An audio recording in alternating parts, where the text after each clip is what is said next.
All right. All right. Well, it says I'm live, so I better start talking. Hello, everybody.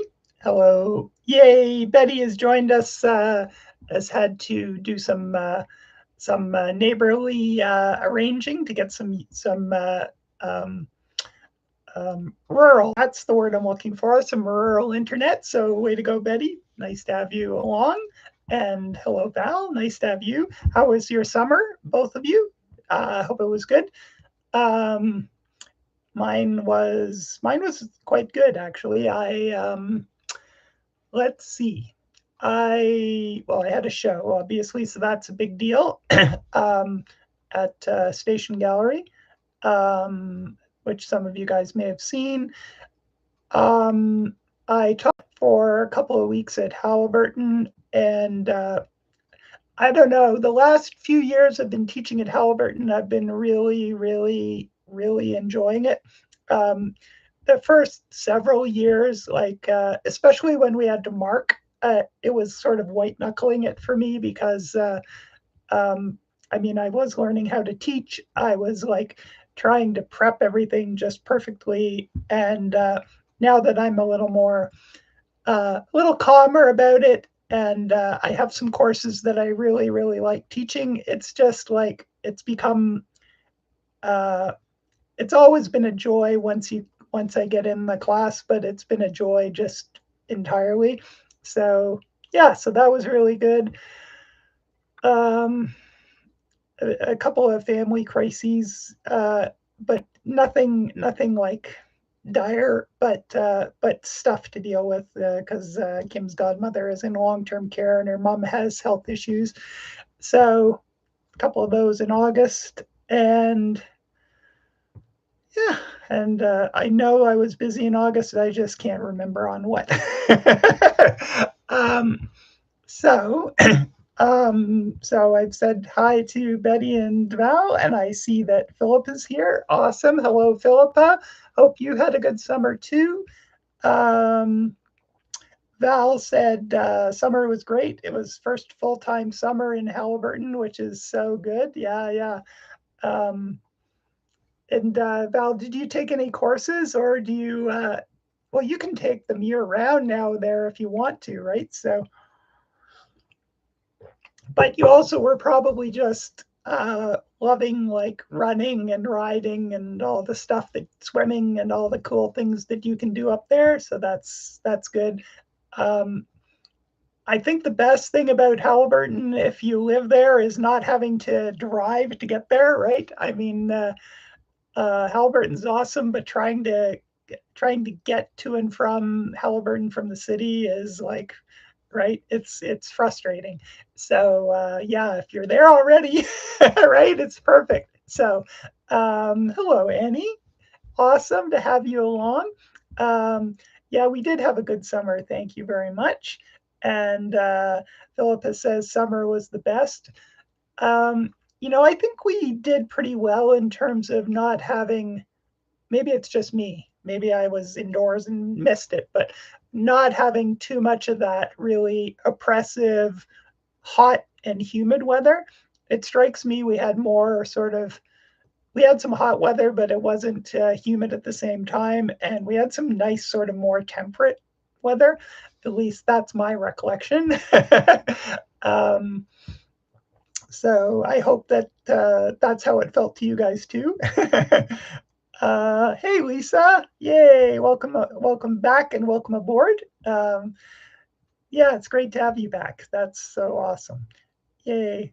And Val said, I did one day ring making workshop and we joined the dragon boat team. Wow. Yeah, dragon boating is so cool.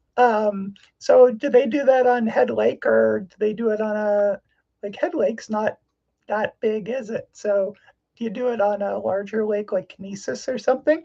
Um, Michelle, hello, Michelle. Nice to have you along. Are you joining us from the sunny south, or are you up here for now? Um, yeah, dragon boating and ring workshop. That's cool. That's very cool. Head Lake and Grass Lake. Yeah, yeah. Okay, that makes sense. Yeah. And is it like so you said you joined the Dragon Boat team. So do you compete against other northern like communities from the area, like Halliburton versus Minden versus Bancroft versus um, trying to think of Bracebridge, etc. Do you do that, or is it is like how does that work? Um, and who else do I need to? And Annie, how was your summer? How did you and Jerry are thinking about packing up for the West Coast? Are you still working on that, thinking about that, or planning it, or just enjoying it here for now? Um, very cool. So, um, yeah, I've been trying to get my yep, Michelle is back in Georgia, so my sympathies. I mean, I'm sure it's beautiful, and if you're near Atlanta, I know Atlanta is is a good place to be. But yeah, anywhere south of that border is a little worrying. Well, more than a little worrying, extremely worrying. So yeah. Annie went to Japan. Wow, that is so awesome. Uh, Oh, and the other part, not so much, right? Yeah. Oh, I'm so sorry. Because yeah, that's. I mean, it's bad enough having a family emergency, um, period. But if you're halfway around the world, first of all, you're you're not going to get there quickly, and so and then you're losing your vacation. So yeah, I'm very sorry. I hope it was only cut short a little bit. Um, I hope it wasn't like, excuse me, I hope it wasn't like you were there for 2 days and then you had to come back. So, because Japan's a long flight, right? So, yeah. So Val says there are competitions in Barrie and Peterborough. We didn't make it to them too often. Make it to them this year, right? Fair enough. Um, Plan to see Tokyo and Osaka. Osaka and Kyoto only made it through Tokyo, right? Right.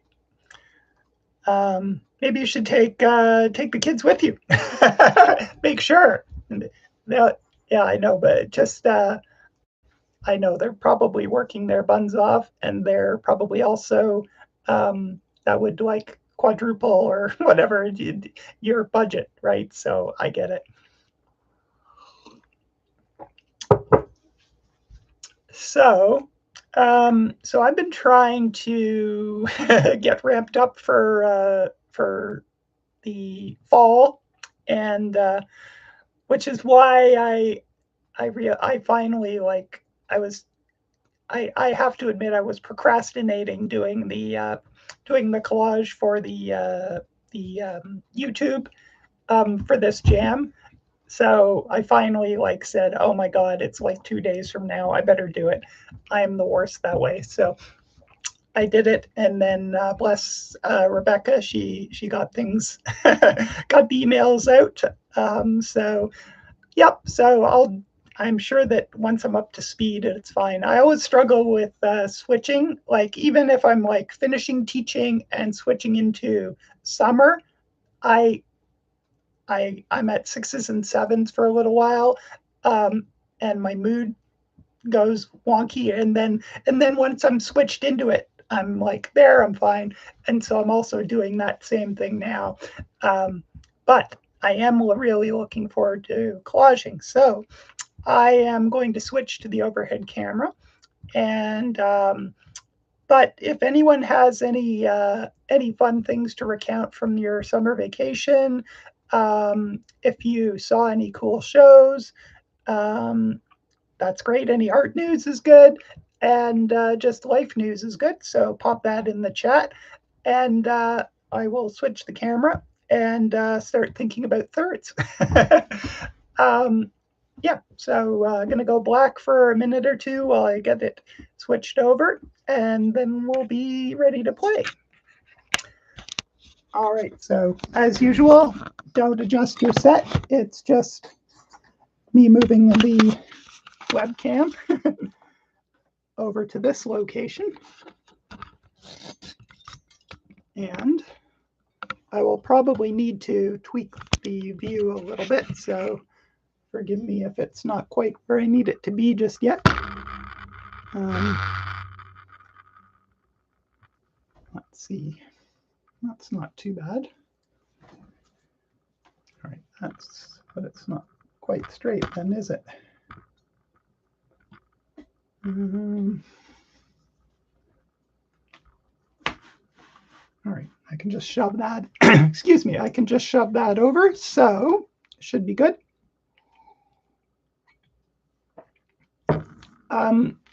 So the rule of thirds is, you know, there are a bunch of design principles that you can work with, and you guys know that I teach composition as well as several other things. A lot of people think about the golden mean or the golden section, which is a sort of a sweet spot proportion, but it's more involved to work with. It's you know, if you're interested, definitely look it up. The golden proportion. It's like 1 to 1.41, and it shows up in nature a lot. It's related to the excuse me to the Fibonacci series, which is a mathematical progression where you take a number and then you add the number that was behind it, that immediately before it, to it, and progress. So and so this is it can be tied to like how many like when a shoot comes up, it puts one leaf out, then another leaf out, then two more leaves, and so on and so on. And that sort of relates to Fibonacci. And it'll give you like the spiral that everyone knows about, the sort of nautilus that you see in like a snail shell as well. But really, what like the so that's lovely if you really want to geek out on it, and I definitely have done that. But the simplest and probably the most effective, and it's related because 1 to 1.41, the golden proportion, isn't really that far off, like 1/3, 2/3. So the idea of anytime you're working with a picture plane, the idea of like, don't divide it in half unless you really want to. There are reasons to divide things in half, but it's often more interesting if it's divided sort of 2/3 or 1/3 to 2/3. And I'll just actually I'll just do a quick drawing. Maybe not on my good paper. So we have this this inner predilection to divide things in half, right? So and to space things evenly, right? So if you say to someone, divide a page into 4, they'll do this. Even if you don't say 4 equal parts, right? But what happens is if you start using that as a compositional device, right? So you have your person is smack dab in the center, and then maybe the horizon line or whatever, the strongest line back there is there. That's sort of using that sort of cruciform, right? But it ends up being static because the amount of space on either side is the same. Anything that's sort of centered is more predictable. And when we have two things that have equal weight, there's no dynamism. They kind of it's like they sort of cancel each other out. Now, there are always caveats that there are times when that is the thing that makes perfect sense. So it's a case of do it, think about it each time you do it. But because, for instance, if you're doing an image that is like a city skyline, right? This is going to be a very poor city skyline, but I'll just do a, and I put everything in the wrong place, but there you go. But if you're doing like a reflection in water, you can definitely use the rule of thirds, but sometimes if you want to show, for instance, just how similar they look, like the lake is clear as is like not a ripple, right? So the reflection is perfect. And you want to show how similar things are. That's a great example of when it's maybe a good idea to divide in half. But the idea of using thirds, and there are other reasons I should say, but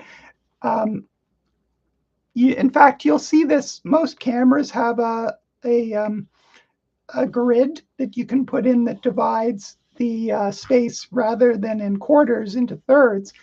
And that's just to help you compose because, for instance, if we put this person over here, it's already more interesting, right? Because there's a smaller amount of space over here, bigger over there. And these sort of intersection points, none of them are in the center, but they can be good places to put things because they're either above or below center or right or left of center. So you can use rule of thirds in a few different ways. You can align edges to it, right? So if like, oh, I'm gonna this building that's in the foreground, I'm gonna put it here, and then we'll look past it, and I'll tilt my camera so that, oh, do I want to see more sky in the background or more of the cityscape? So if it's more of the cityscape, then you sort of align the horizon on this third, and then so it's more about the cityscape and less about the sky. Or if you wanted it to be more about the sky, you would put that down here. So it's a good way to sort of help you decide what's important and then how to compose it to harness that. So so that's a drive-by on the rule of thirds. And what I'm going to do is I've just been tidying my studio because it really needed it. And so I have this big heap of grounds, basically, or pieces that are started but not very far. In fact, there's a city skyline. And in fact, if you look at that, this is not quite rule of thirds, but it's pretty close. Like the skyline is going across. This is like 2/3. This is 1/3. And I just did that intuitively. But what I'm going to do is I'm going to rifle through these and then use them as starting points and then start playing, just do some riffing on using the rule of thirds in my mind to help decide where I'm going to put additional things. So I'm going to look through those in just a second and pick a couple to work with, but I'm going to check the comments before I move on. Because anytime I get on talking about composition, you guys have questions. So let's see. So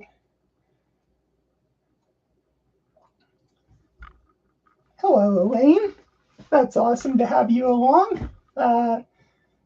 Great to have. I've got a few people from out of town. So we've got Elaine, we've got Betty. That's so great.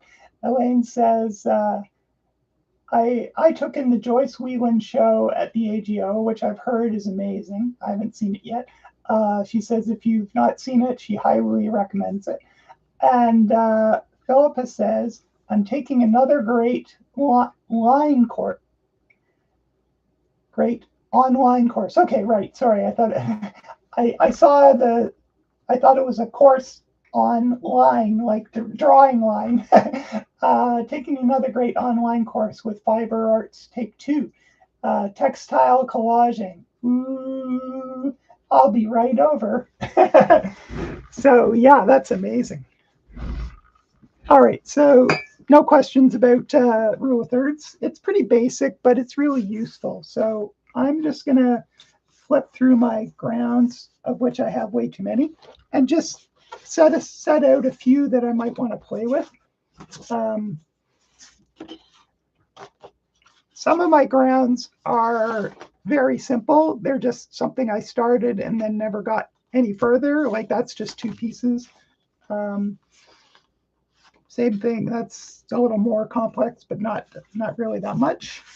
So I'm just going to grab a few that look interesting to me.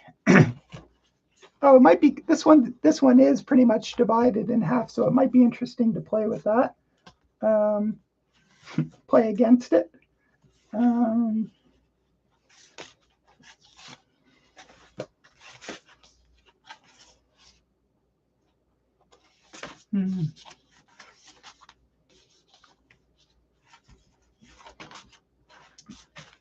going to have to winnow it down more after my first go, because as always, there are too many fun things to play with here.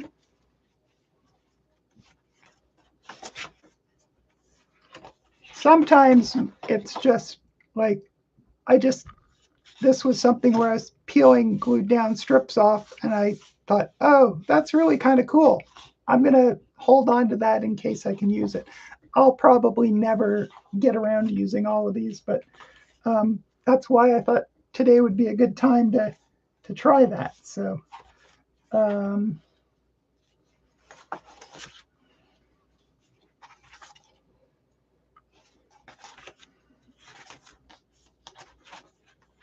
some of these are more involved than others. So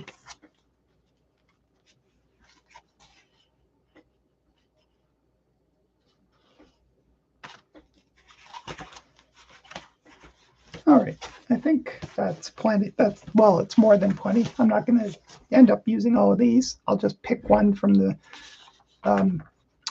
but for instance, this is an example where I was collaging a sort of light ground up here and a darker one with sort of a curve. And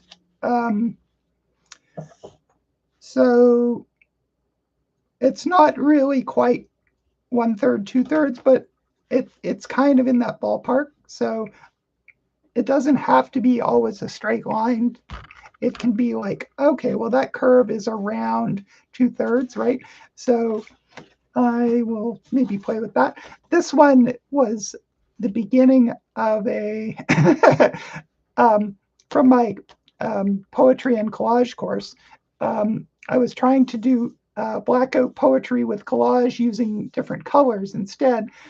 And it looks like I've got about 1/3 of the way down. So that that might be actually kind of fun to do, play with. All right, so I'm going to narrow it down a little bit. Okay, so this is good actually, because I've got a super simple one that's sort of more complicated, even though it's relatively monochromatic, and then one that's sort of quite different again.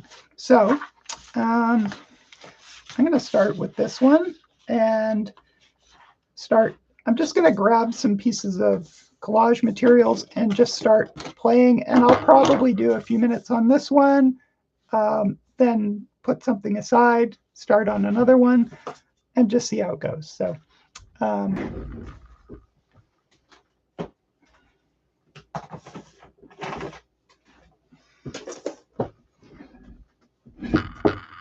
let's switch to my better switch to my away from my screen glasses to my working glasses.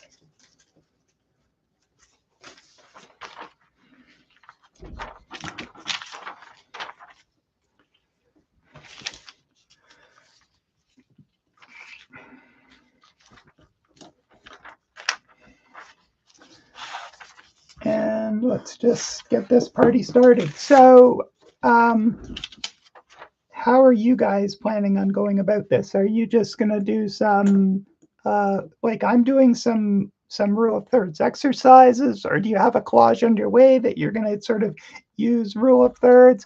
Are you going to say, no, I'm just going to listen to you talk about rule of thirds, and then I'm going to do my own thing, which is totally cool. All good, all of it. So, yeah, just let me know.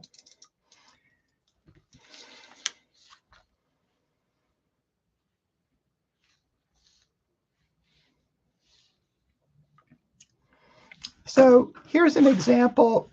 You know how I was talking about the idea that sometimes you have an image that makes sense to not be rule of thirds, and this is a perfect example. It's a woman and her mom, and I think they're where they're being photographed. You know, it's about the relationship between the two. So they're holding hands. They're in a jungle setting. So, you know, everything is more or less. I mean, it's not absolutely symmetrical, but the idea that the sort of union between them, they're somewhat symmetrical. They've each got a large palm beside them. So that makes sense for the content, right? So it there are times when it's just like, you know what, symmetrical or cut in half makes sense, right? You'll notice the horizon line and their heads are well above. So this has a bit of both, right? It has rule of thirds going this way, but it's divided in half laterally. So, and that makes sense. So,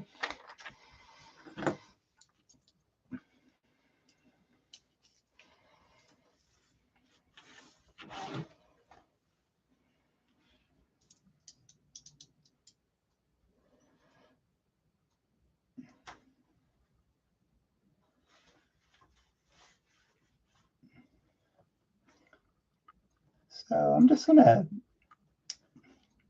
I don't even know what I'm doing, which is my favorite place to be, is not knowing. So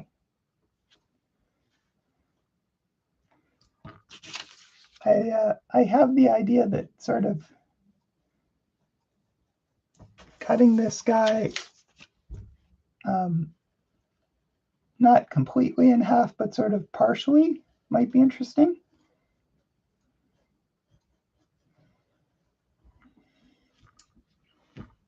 I don't know why I think that is true, but apparently I do. And then I'll just see what it looks like to align him on one of the thirds lines.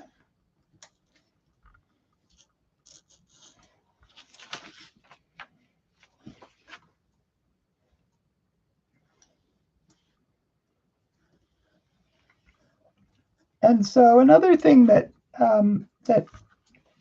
you know, some people might think that rule of thirds is pretty restrictive, right? But there are more than one way you can use it. You can use it to center something on one of the third lines, like a figure. Like if if this is a third line, you could either put something sort of centered on it, or you could align it to an edge, right? So it gives you options, and so it's not quite as cut and dried and boring as you might think. So so if you are doing rule of thirds, think of it as an opportunity to try some sort of playing with the idea.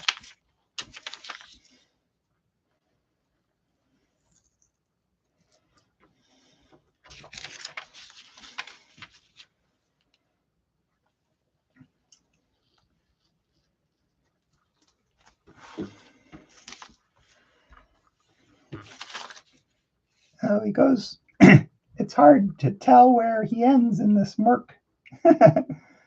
I'm I'm just going to do my best guess.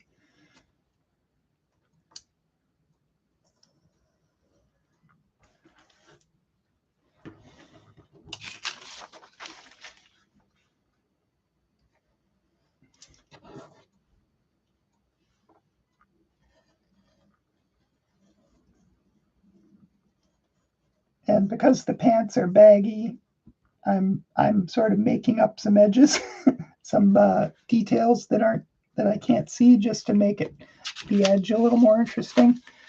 A little creative latitude cutting.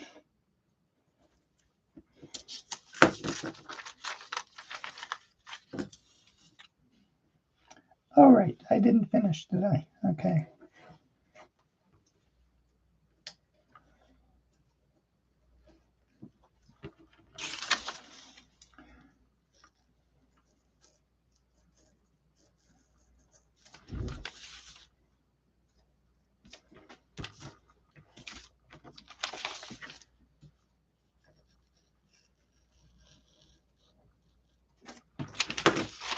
So Kim says to say hi to everyone, and she said to let her know when I was going to be signing off, so that she could come and say hi. So she'll be putting in a guest appearance towards the end.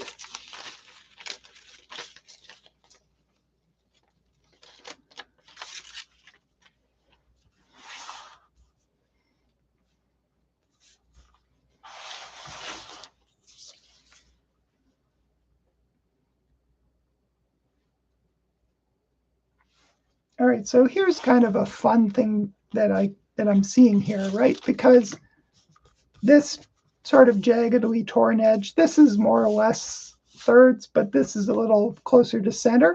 So what if I put him a little more on the third, but we let some of these pieces peek through, and that's the part where I left some behind too. So it's kind of like it's the rest of him, but it isn't either, right? So that's kind of fun. So this is a way in which, like, having something that you've started, whatever it was, right?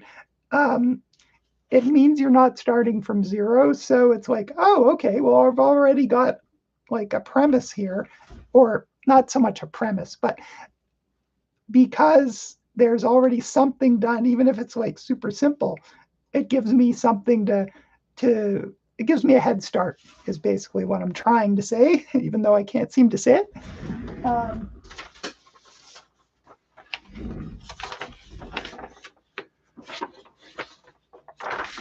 All right. I threw out in my studio tidy, I threw out my super thick glue sheet. I thought, you know what? It's time to go. So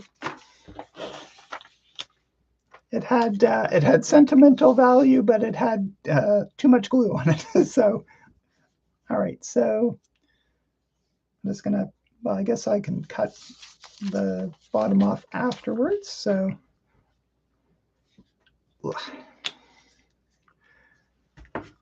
See whether this one's. Yeah, it's done.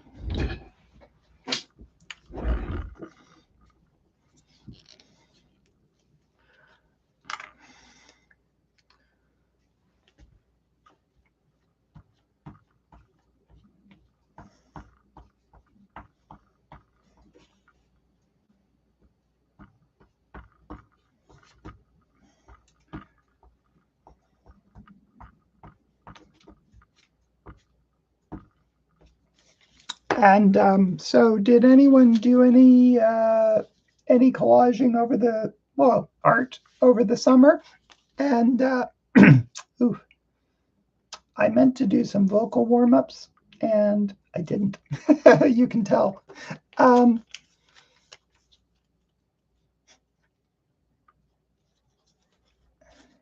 right, and my train of thought, I've lost it. So what I wanted to ask was, did you do any art over the summer, collage or otherwise? And related to that, do you guys find that you work more or less in the summer? I find that I usually don't do much work over the summer. unless I have like a project that I'm really working on. Like last year, I did a bunch of work in the summer because I was doing the Union Hotel stuff, which was great. It gave me an impetus to make a bunch of work during the summer. But I often find that sort of summertime is a time when I sort of switch away from it for the most part. It's funny how even like the last time I was in any kind of regular school was like so long ago, but it's still that sort of school season is still it's so pervasive in our society, right? This idea of like summer is sort of for other things and it's for vacation, it's for less work, not school. And then September comes around and we're like back at it, right? It sort of ties into like getting ready for getting the harvest in, getting the getting ready for winter, starting to. So do you guys take the time off away from art? Do you do more art in the summer? Some people do that too.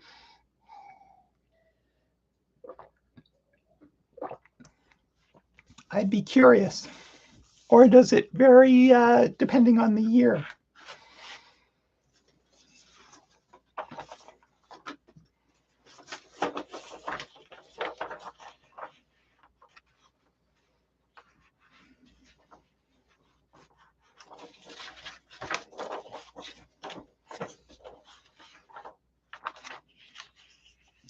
All right, so this is like hopelessly cute.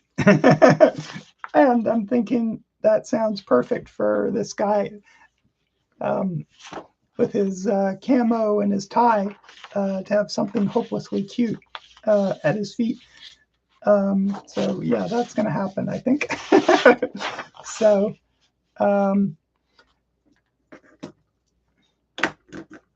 yeah, so do I want to tear or cut? Maybe a straight cut would be, because I've got a lot of tears in irregular shapes, so maybe a straight cut. And of course, I'm wishing I had not glued him down right away, but that, be that as it may, I might be able to lift him, I might not.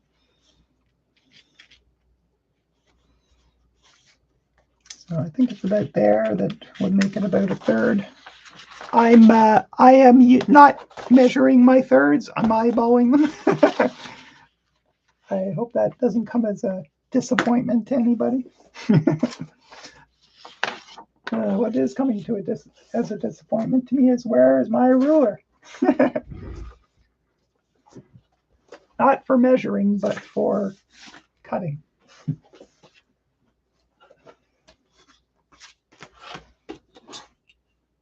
Lost and found. There it is. All right. There's my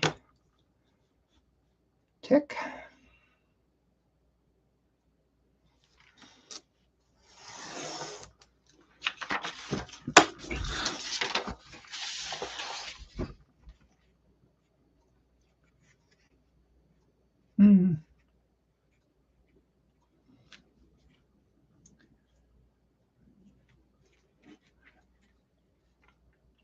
There's something about the idea of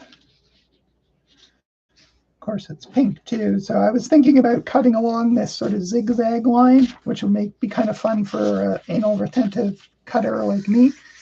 But because it would show up as pink anyway, maybe not. So I'll just cut straight along the edge of this yellow stitching, or mock stitching.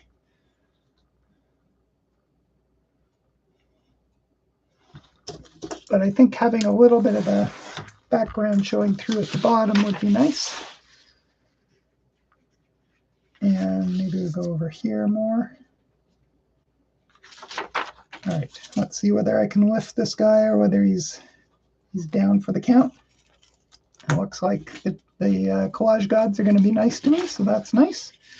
So now the question is, where are we going to align it? For something about dividing the toadstools in half that's not so good. I don't think so.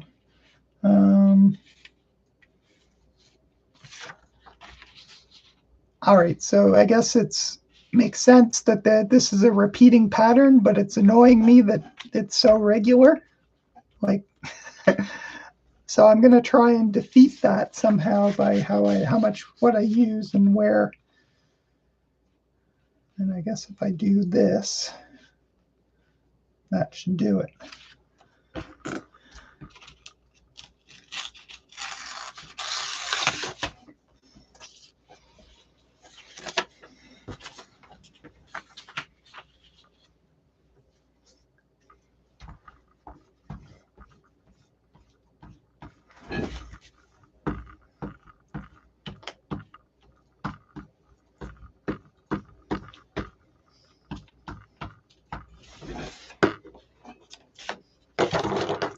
I mean, I know it's a pattern, I get it, but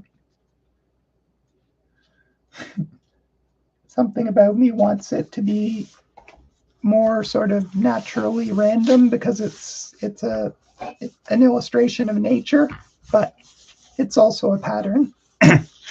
So fair enough. Fair enough. All right.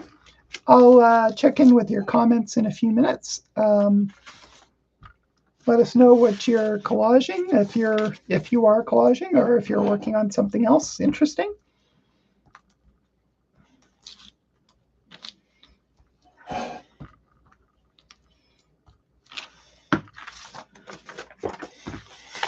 Now, I'll probably glue this guy down and then again figure out something else that I want to tuck underneath him if I know myself.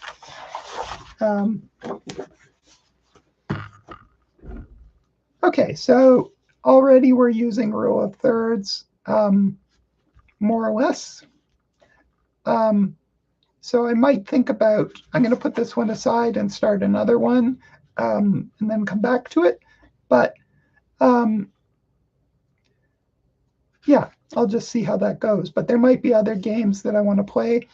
And there can also be things that happen that don't happen to a line, right? It's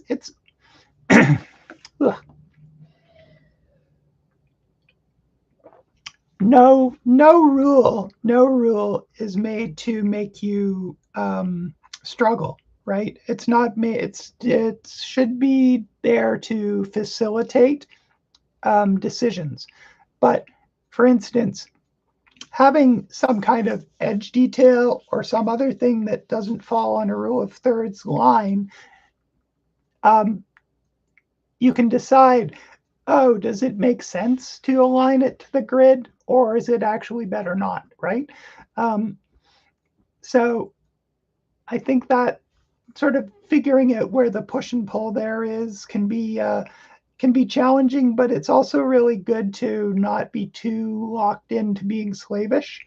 The rule of thirds is probably best for key elements, right? Like the major divisions or major features, but then secondary stuff needn't follow that rule.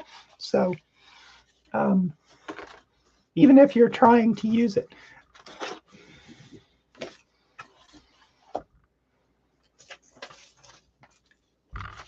All right, and I just looked off camera and I saw that this, which is what was left of my guy that I cut out, right?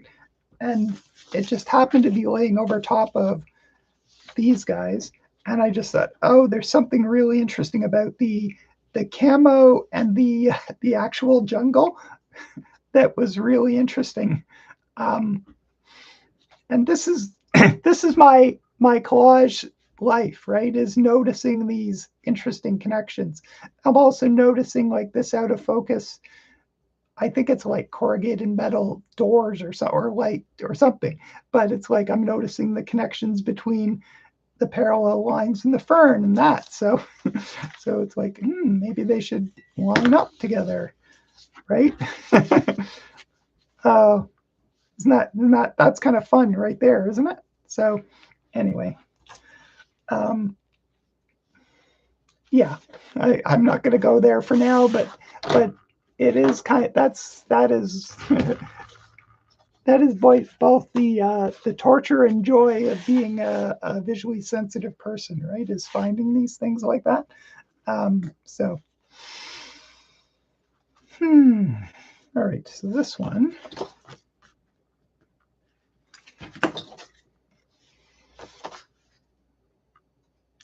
All right. So I'm thinking because I'm probably going to throw out the idea of like the blackout poetry, that maybe I'll flip it upside down to continue and go from there.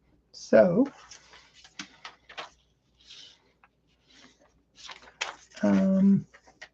but where we'll go, who knows?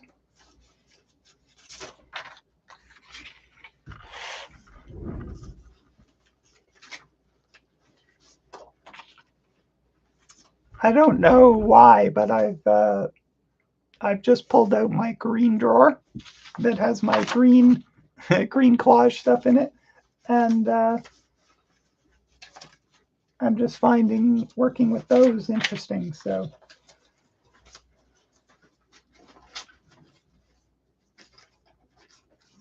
no need to second guess it.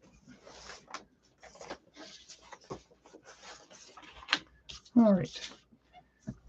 Just check on your comments.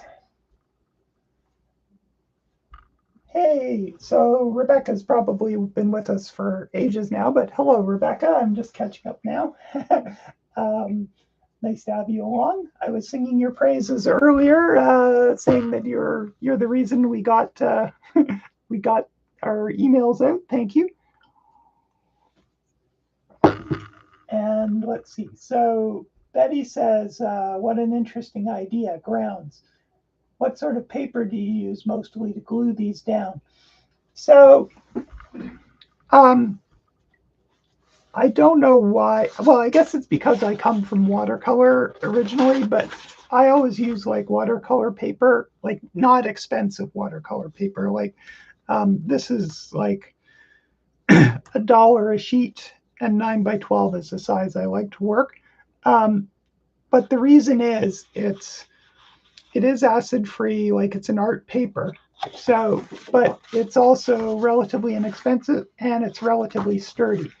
Um, and sturdy is useful, just because if you glue onto something that isn't sturdy, it will curl.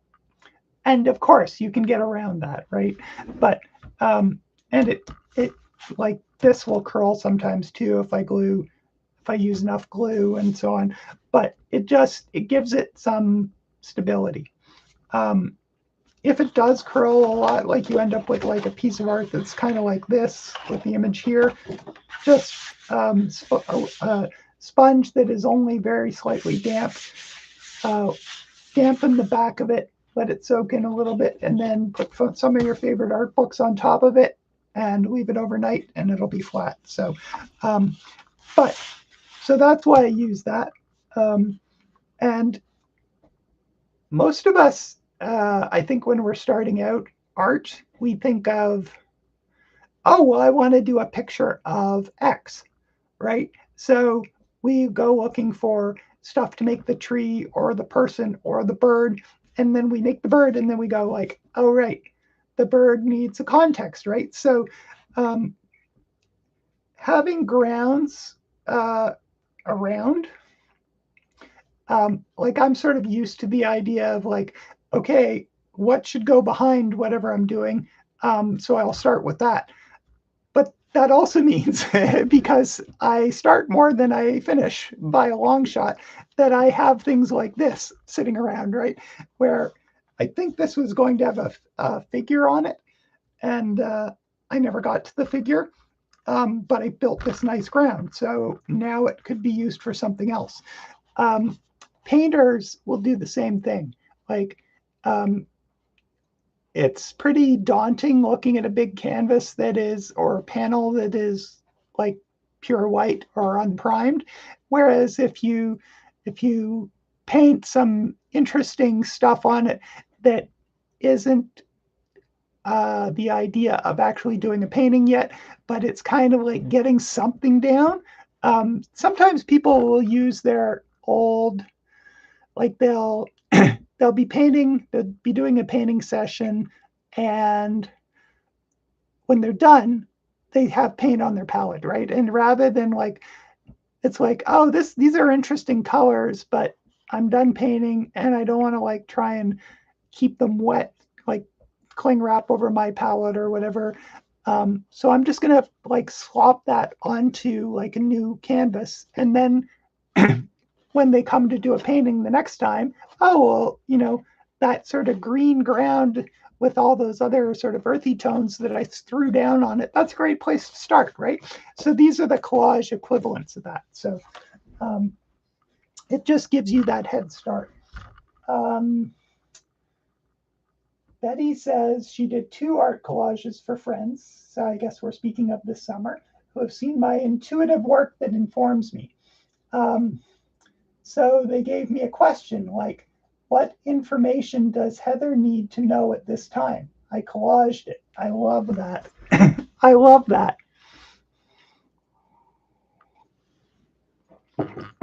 Um, I think that like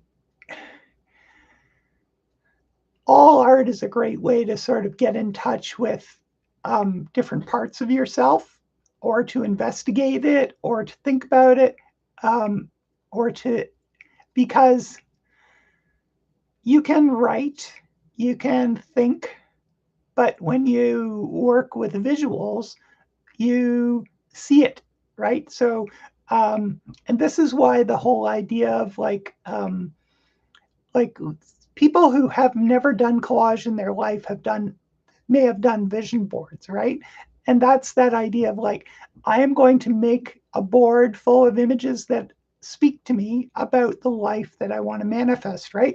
So, um, I've done a few vision boards over my time, over my years. And the idea is you just look through magazines, magazines, not so much anymore, but and you just find images um, that sort of speak to what you want to manifest, right?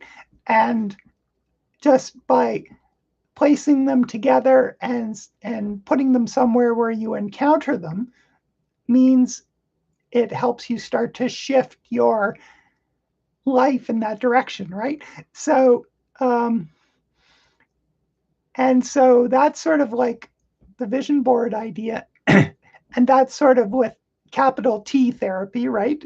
But just making art can do that too, right? Because we usually work with subjects, work with ideas that we want to figure out, that we're curious about, that we're interested in, that we have something to explore that's personally important, right? So it's like artists will say, oh yeah, it's not a vision board, it's a piece, I'm making a piece, right? Okay, whatever you want to call it, but it's got a foot in that camp too. So, and collage is perfect for it because you can find things like, oh yeah, I want that in there, right? So that's so cool. um, Val says she does less art in the summer, too many outdoor activities to do. Exactly, we have a long winter here in Canada, right? So um, warm, nice weather is precious, right? So the Canadians are out there like corks out of a bottle, and when it starts to get warm and sunny and the days are longer. So yeah, I mean, make hay while the sun shines, right? And then once things start getting gray and cold again, plenty of time for indoor pursuits, right? So yeah. Um, Rebecca says the weather is getting to my head, so I'm just relaxing and watching for now. Speaking of weather as well. And Rebecca, of course, that's fine, right? Just chill, think, don't think, um, chat in the chat, and just stay chill. Um, Lisa says, summer is birthday season in my family, so my mother-in-law has me making cards for everyone so I could keep working. Well, as long as you don't resent the the outsourcing, then it's actually a really great opportunity to keep your hand in it, right?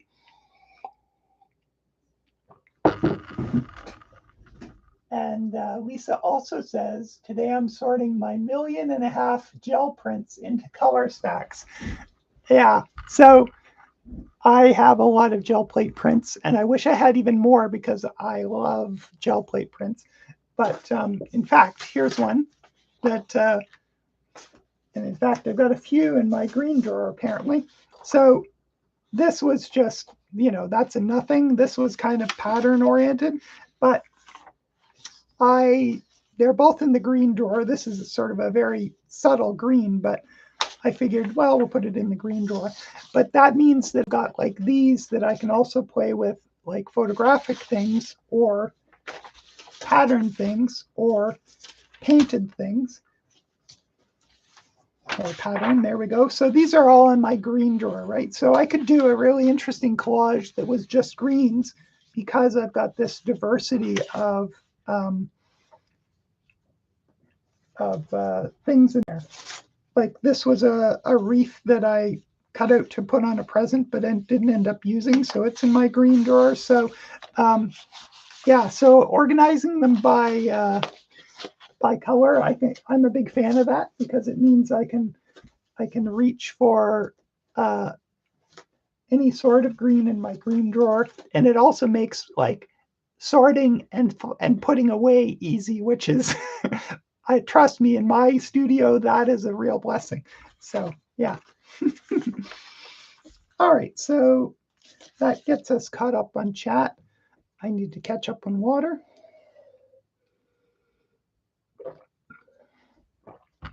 And let's see what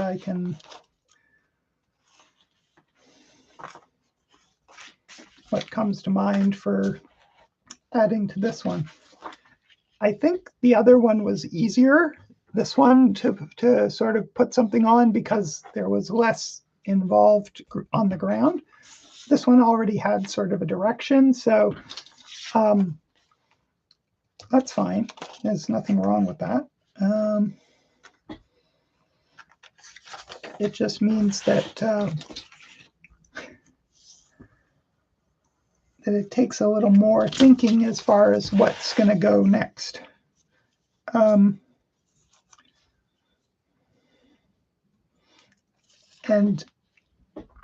whatever I do, I want to play with some of what's happening already, right? So play with some of the colors here. We've got horizontal lines. We've got verticals. So there's already kind of a square aspect. And I may start messing with that too, but all right, so here's an interesting thing too, right? Like this composition, as it was started, sort of has a defined edge from the page, but then it has elements that are breaking out beyond it. So when I'm talking about thirds, am I talking about between these edges or between these edges, right? And like, well, that's up to me. I think I'm going to go with the inner one, but that doesn't mean I won't have things pop out too. So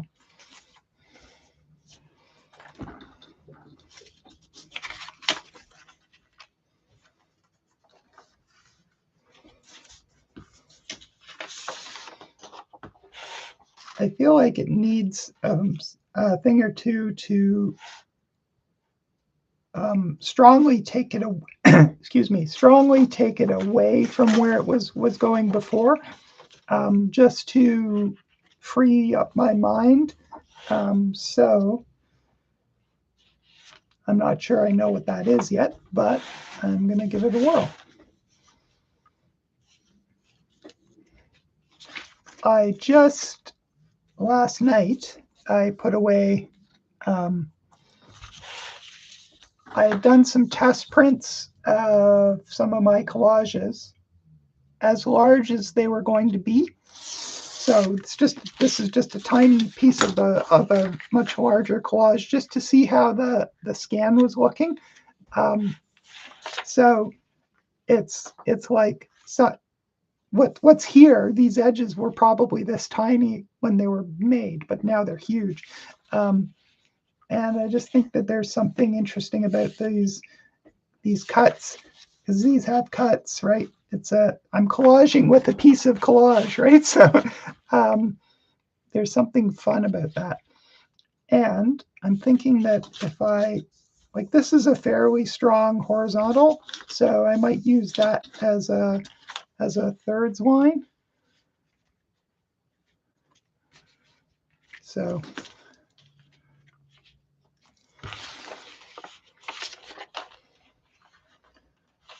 there's that little tick that I made right there. Okay.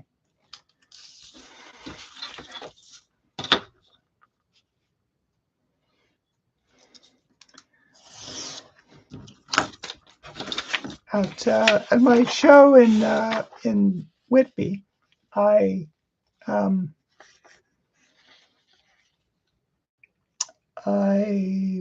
was my train of thought going?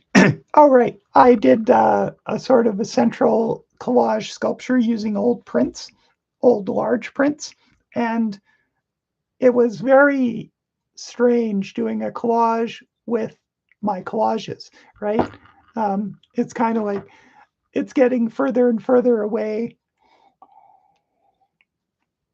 But it was also kind of interesting because I've ever done that before. So the whole idea of collaging with collages was really interesting.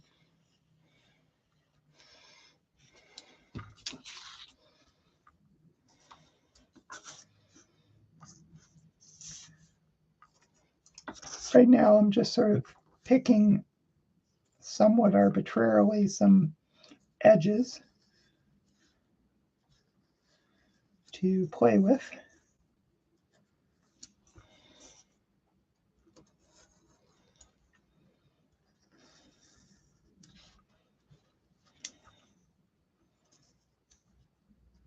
With thirds in mind, but not exclusively.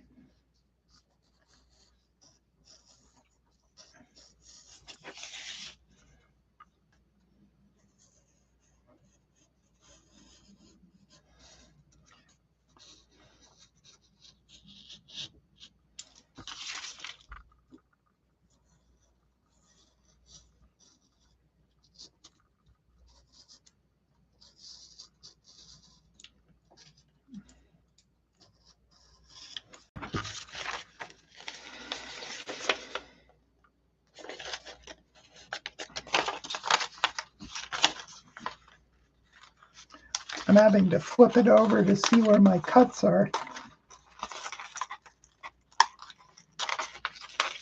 There we go.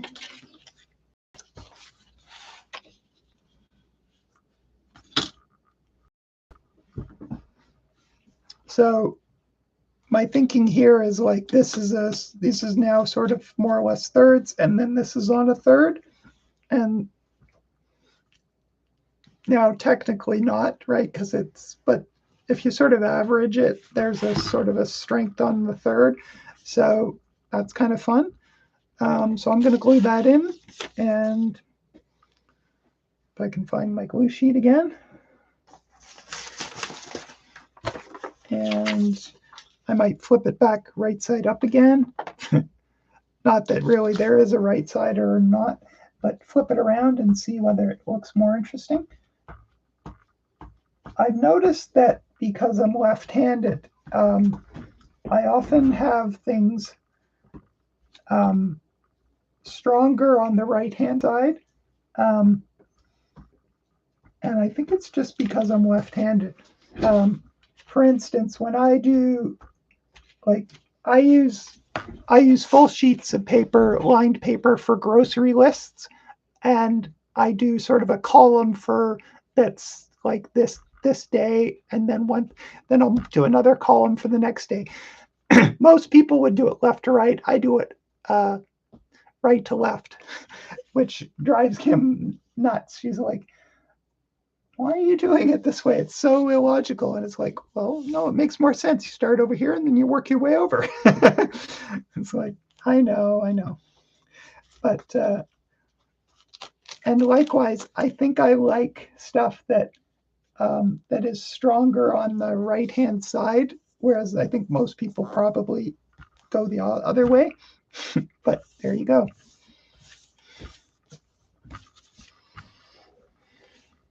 So that's kind of fun, and it definitely has changed the nature of the piece a lot already, which is fun. Yeah, and I really am not so fond of this direction. Now, that may change, right, as it evolves, but yeah, definitely like this. And so now it's a case of like, okay, well, what happens next? I feel like something else should happen that is like my first instinct was to keep going with other pieces of the sort of enlarged collage with the really large dots. And I thought, I actually want to add another thing that's different, or at least experiment with trying that, right? So I've got this photograph that the reason it's green is I did some sort of glitch art, some very basic glitch art, but like playing with the code of a TIFF. And if you take some of the lines of code out, it changes the nature of the image. Sometimes you take like one line of code out and it changes the image a lot. Sometimes you take out tons and tons of lines and not much changes. And sometimes you take something out and then it's just like it goes black. So this one turned a sort of image of a woman working in a techie area that was mostly grays into this beautiful green, and it's like, that is so cool. So I'm thinking maybe I'm going to take some of her, maybe I'll take her out, and maybe a little for context, and see what she looks like in this.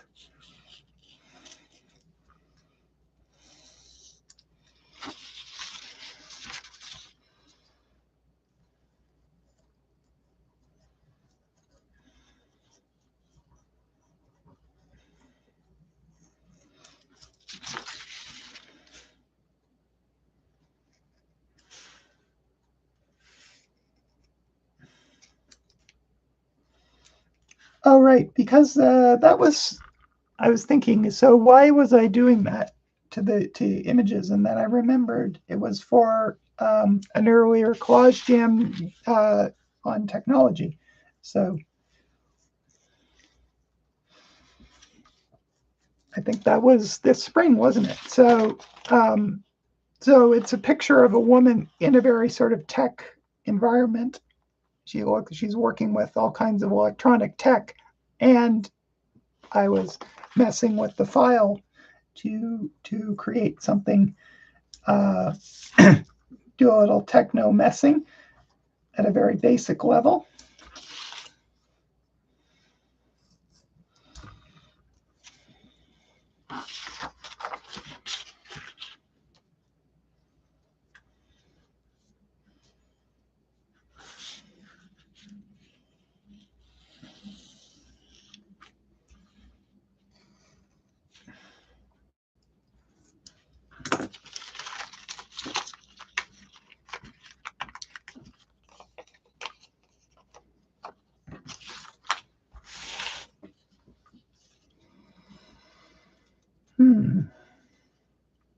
So she's working at a desk that was shot at an angle. So it's weird because the angle looks wrong no matter which way I put it in this sort of rigid context. So what I might do is cut a straight edge along the bottom, even though it's, I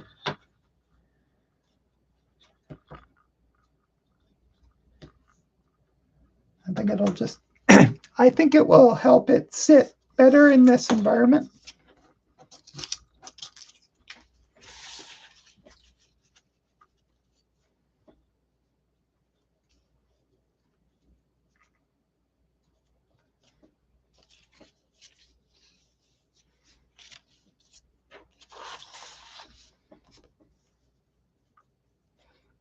All right, so it's interesting, you know, at first I forgot about thirds and I was thinking, oh, I'm just like looking for a place to put her that seems to work in an interesting way.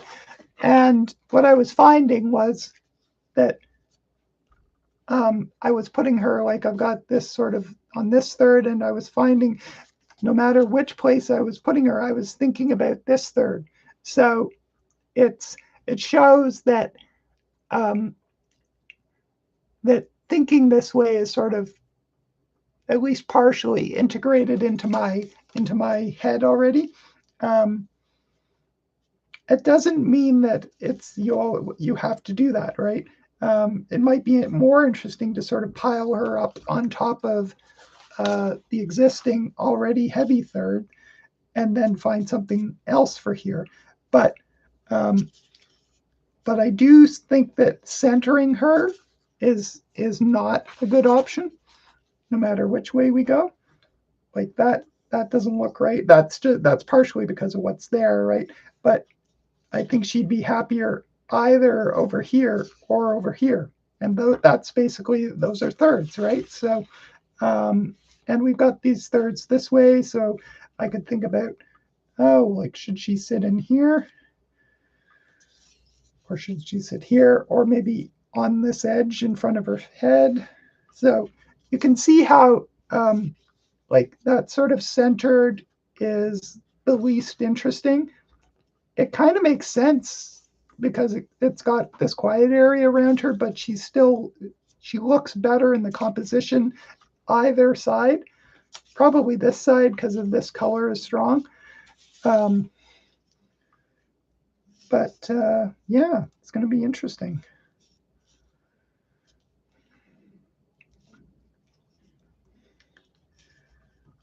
Or it already is interesting, what I should say.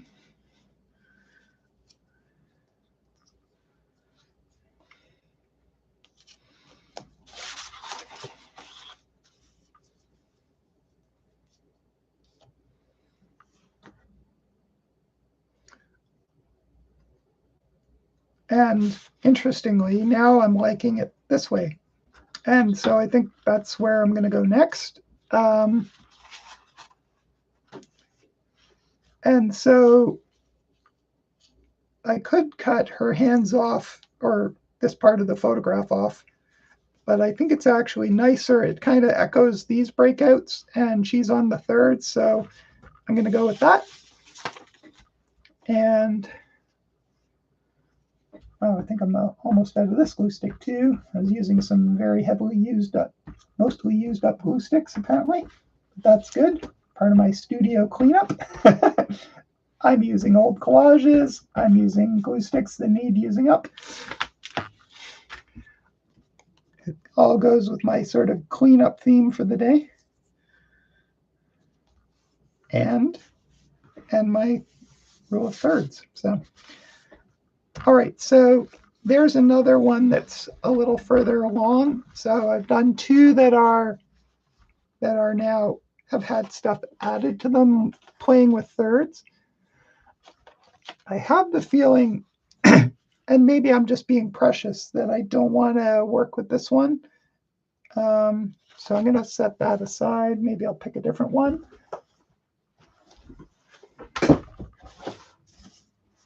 Maybe I'll work with this sort of blue ground that I was working on. And so this one has a bit of thirds, but it also has something that's more or less dividing in half. So something that I could do that changes that pretty quickly is just add something that makes the stronger edge at 2/3. Like this is black and this is blue, right? But they're both dark, so they sort of join up somewhat. maybe it's even better if it's this way because the clouds are lighter, except then that edge becomes the stronger edge. So, but this idea of like adding something on, like the collage equivalent of like just painting it a little further over, I think that could be interesting. Well, whether or not it's interesting, it does what I was talking about, right? It brings this edge, this sort of more noticeable edge, more on 2/3. So I'm going to just play with that idea and move on to another glue stick.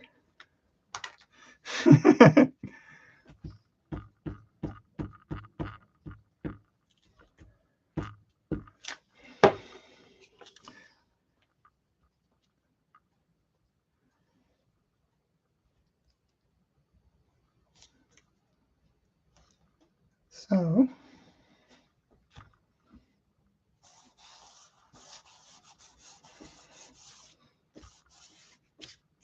and I could do the same kind of thing over on this side to bring this edge a little bit more to this side. That then makes that a 2/3 thing too. So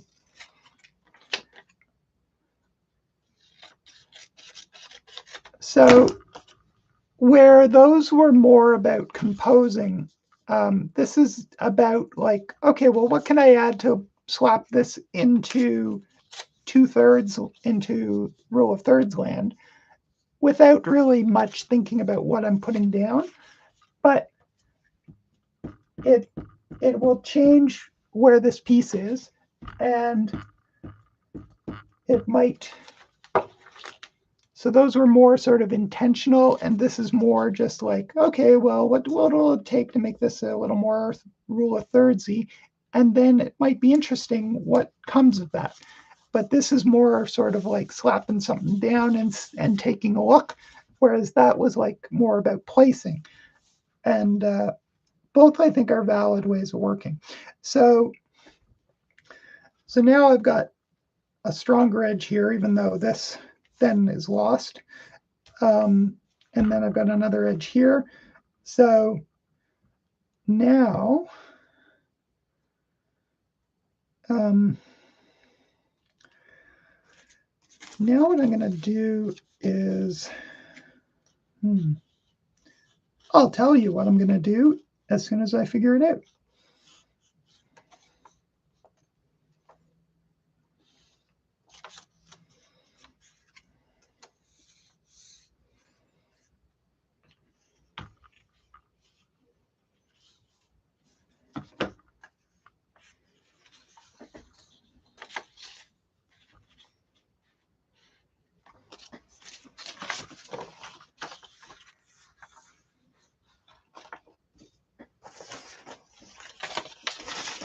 I'm sorry, I've gone silent just while I'm doing some looking and thinking. And once I've figured out what I'm thinking, I'll try and articulate it.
So I guess what I was trying to do here is cover over some of that blue that was sort of moving beyond this sort of horizon, this sort of third line, and it's actually more of a 40% rather than a third, and use sort of this light band of trees to sort of help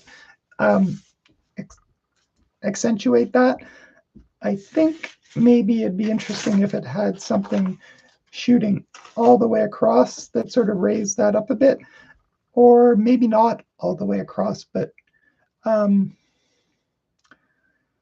all right, I'm going to think about that because I have this other idea and I think I want to, before I forget it, I want to get it in there.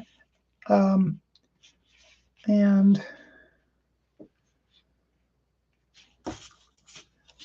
sometimes I think I need remedial thirds lessons. I kind of feel like this is more, yeah, it's not thirds. Oh, well, and it's not that it's terribly off, but it is off a little bit. So I'll, so as I keep adding pieces to get it to feel more thirds like, it's actually adding complexity and interest too.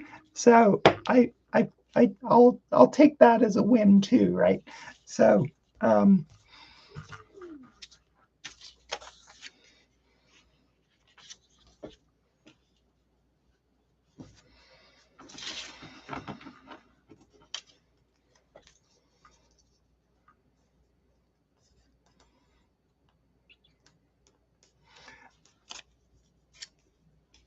so what I'm trying to do is play sort of imprecisely on the third line, so that it's not perfectly aligned, but I've got a line on that third.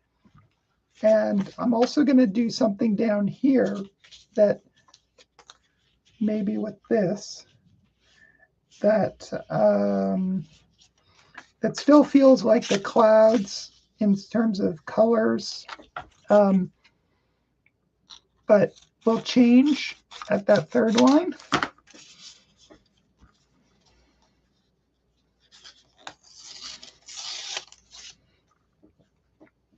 And this is what I refer to, because I haven't encountered an actual term for it, but I refer to it as pitch and catch, where you have sort of a vertical edge, and then here it disappears, and then down here it is resumed.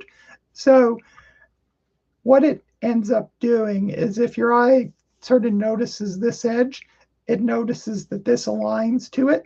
Now this is pretty quiet, so maybe it's not quite strong enough.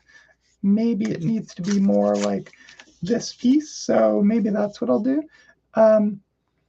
Yeah, I want it to still feel a bit cloud-like, but not quite that disappearing. So I had that. Where's my thought? Yeah, it's to use this one, which needs to be a little straighter.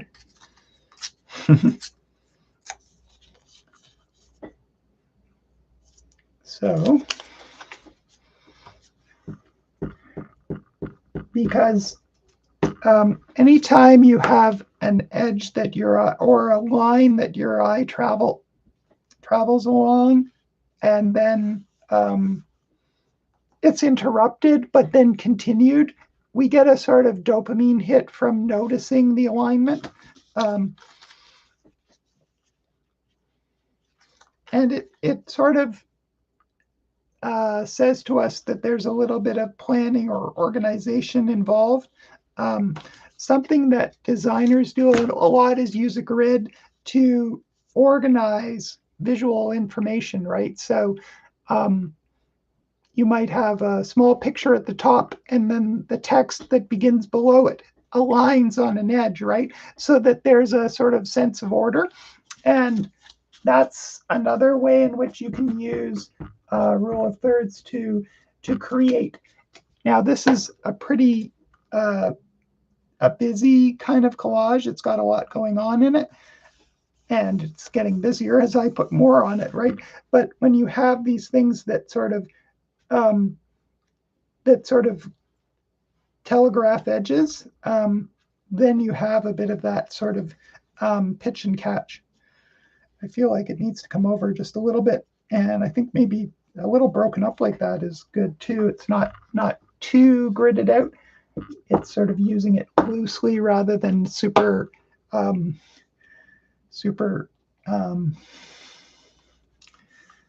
yeah, super anally is all I can think of. Anal retentive, being like too fussy, right? Okay.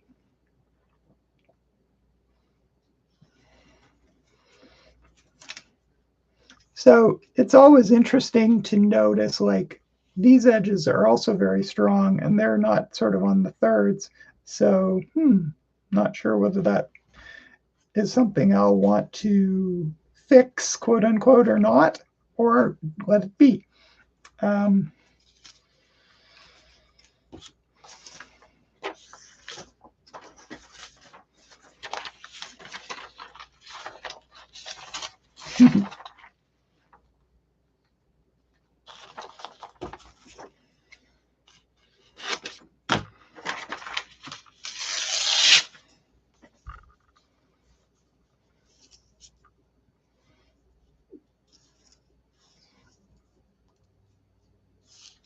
All right. All right. So this is collage.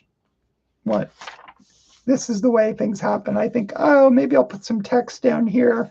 This will be white. It'll be like the clouds.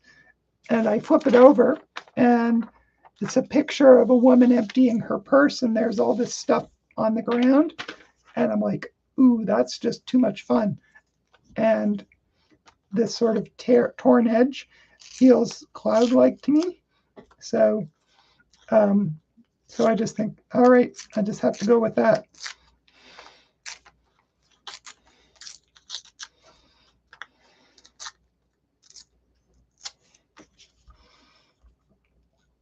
And so that has less to do with the thirds, although it is falling more or less into one of the thirds, but it's just something that's interesting. So, I mean, I guess if I stopped it here, let's see what that looks like.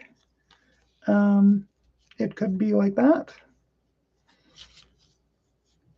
but I think I don't want to.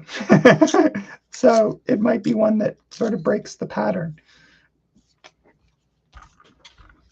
And maybe something else will reassert it over top. We'll see. And I've torn my page with my glue stick because I'm not paying enough attention. But I can, not being mindful. Everyone do your gluing mindfully. Anyway, it's no big deal. It's just paper. But I love the way that, except for the purse contents, I love the way that sort of disappears into the clouds because of the similar values. That's so fun.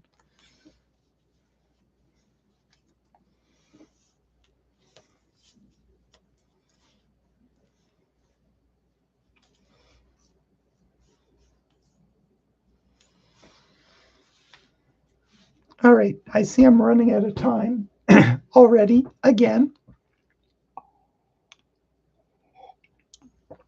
So I'll check on your comments, and in a minute, I'm going to go grab Kim because she's wanted to say hello. So I'll be back in a minute.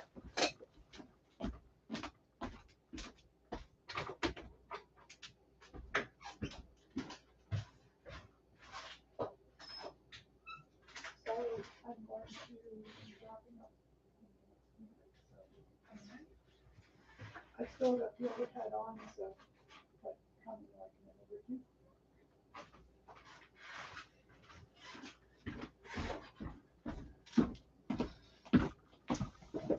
All right, so just before I go to comments and switch the camera back, let's see what we've got. So apart from another collage bomb going off over here, retract my knife so I don't stab myself and push that stuff aside. And I kind of feel like these have all three gone in some nice directions as a result of what I've been working on.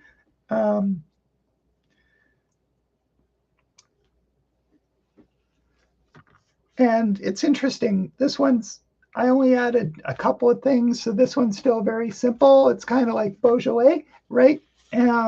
This one was pretty complicated already. So, and I've added things that were complicated too. So I don't think this one's done, but I like where it's gone. And it's benefited from the use of rule of thirds. And this one, I'll get it out of the bright light so you can actually see it. It's also using rule of thirds, and I feel like it's got more going on. I feel like I'm going to take it a lot further yet, because I want it to be more interesting, and I want it to not just feel like a grid of 9 squares. So I'm going to try and sort of play with the idea of like harnessing that, but not being too slavish to it. And I'll probably make it too much like a quilt and then have to dial it back and add some things, cover things over. So, but I think it's been a good little session for rule of thirds. So I am going to move the camera back, check your comments, and Kim is here to say hi too. So I am. Hi, everybody. Hello. We'll actually have your smiling mug there as well. Does everybody here know me? Or do we have some people who don't? All right. So does anyone not know Kim? Let us know in the comments. So I'm just going to check to see You've missed. What I've missed. Not too much, actually. Lisa says, we were talking about gel plate prints earlier. She says, we can never have enough. And I agree, right? It's great to have lots, and lots of, they're great. They play so well with collage. So it's such a great way to make collage papers. And he says, lefties often go right to left. So not to smudge the wet ink. Exactly, right? Yeah. That's exactly it. So I was relating how I have a bias for having right heavy compositions and how I work right to left with the grocery lists that drives Kim crazy. So Annie says hi. Hi, Annie. And Val says hi. And Rebecca says, Val? Yeah, hi, Val. Annie, Val, and Rebecca says, hi, Kim. Kirk is also here and says hi. Say, Kirk. Hi, Rebecca and Kirk. Lisa says, hi, Kim. And hi, Michelle says, hi, Kim. Don't think we've met yet. So hi, Michelle. Michelle is in Georgia. Oh, wow. She is the sister of Bonnie, and the sisters who have taken courses with me online and in person. So yes. So well, I hope to meet you in future, Michelle. Yeah. So we have a couple of people in the Kawarthas. We have someone in Georgia and a few in the GTA. Right. Excuse me, guys. So if you have done some collages using rule of thirds, please put them in our Virtual Collage Jam group, which I haven't looked at in a donkey's age, so I better go do that and see, because I know some of you guys post regularly in there, so I'll get caught up. I often look in the group. She's better than I am. So yeah, but I will aim to improve. You've been really busy. I have. You've had so many shows and. That's right.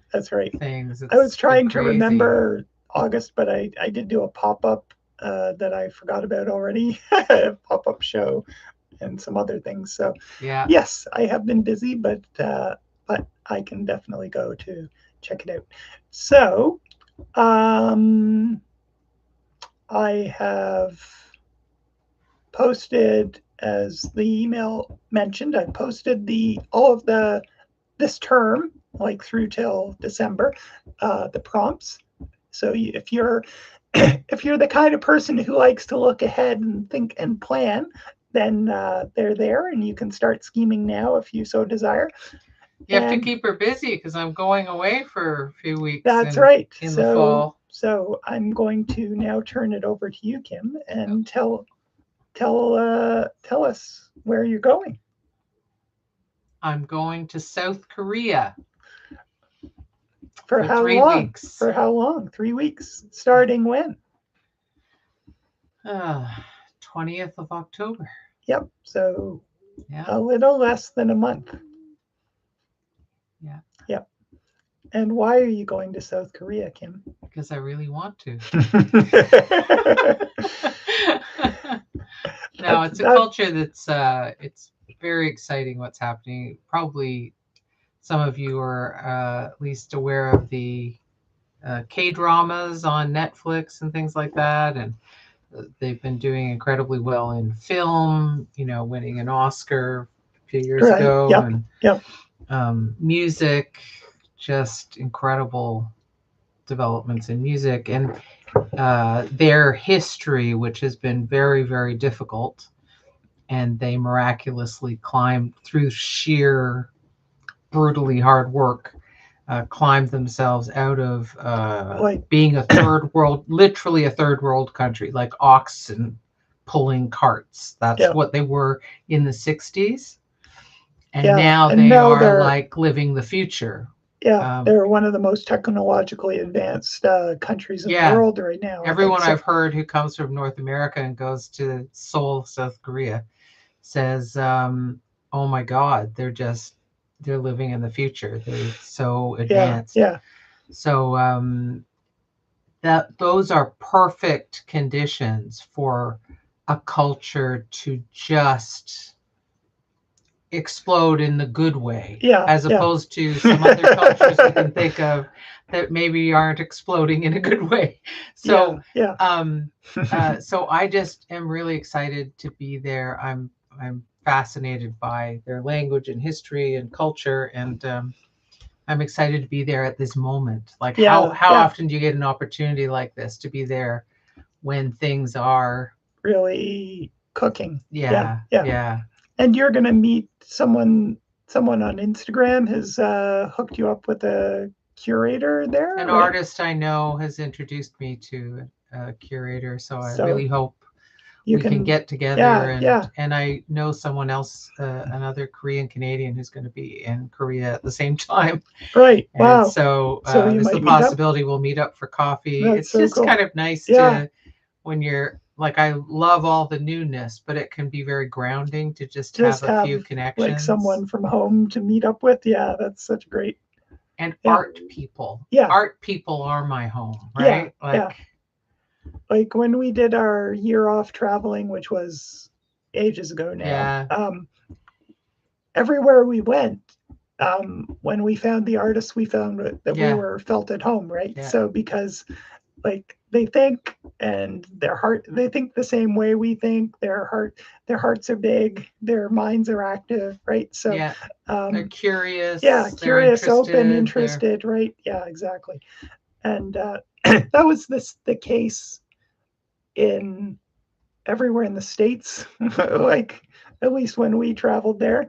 When we was like 15, 16 years ago we did that, and through the States, and up north too, like in Grand Prairie, Alberta, there's a small but very vibrant artist community, and those people were really interesting. They were great. They were awesome, right? So yeah. So and Yukon too. We visited artists. We didn't know them, but but we had that in common. So it's great. So Elaine Windsor says, "Hi Kim, great to see both of you." And Annie says, "Kim, are you a fan of K-dramas?" Yes, she is. I am. I don't watch enough of them because I get caught up in other things, but I want to. Probably when I get back from Korea, I'll be homesick for Korea, and I'll watch them nonstop. Well, you were watching one quite a bit a year or so ago. But devoted K-drama people are watching them I know. nightly or, you know, a few nights a week or whatever. Yeah. But Kim's been doing a lot of like packing and traveling research and Korea research. So yeah. And traveling light research. Annie says her sister is there on a 10-day tour, then another week on her own. Jerry was booked to accompany her, but had to cut our holidays short, right?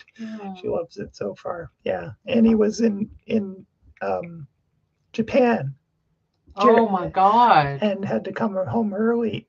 So I guess Jerry was then going to go on to Korea, right? So yeah, that sucks. Oh, I'm so sorry to hear that, Annie.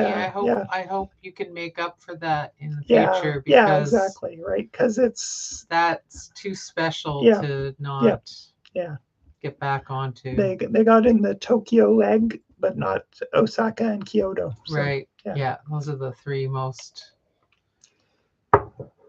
It's kind of the troika that travelers tend to go to. So yeah.